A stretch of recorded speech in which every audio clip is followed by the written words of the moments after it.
Good morning, everybody. Once again, it's 5 o'clock in the morning, and I just arrived at work, getting ready to get everything warmed up and ready to start cooking.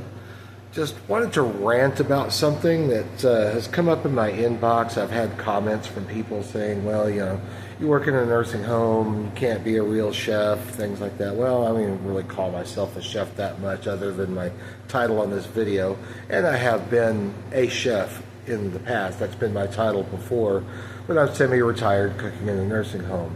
But what really gets me is the arrogance of such statements. I mean, comparing institutional cooks and chefs to fine dining cooks and chefs is kind of like comparing your city maintenance crew to the NFL. I mean, granted, the fine dining world is flashy, it's fancy, and those are actually very good chefs, and they're definitely worthy of our respect, but they're not the same as the people who work in the trenches in these facilities, such as your healthcare facilities, your schools, what have you, who are working to deliver some quality of life to people in specific situations.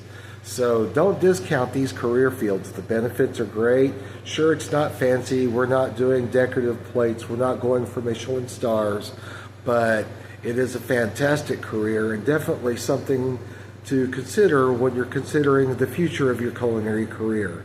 So please, be nice in your comments. I respect the fine dining people. I love them. Some of them even have celebrity status. They are definitely worthy of our respect, but please give some of that in return, and I would definitely appreciate it. Anyway, please feel free to subscribe to my channel, like my videos. I'm trying to build this into something that would be helpful to people coming up in the food service industry. So I look forward to hearing from you soon.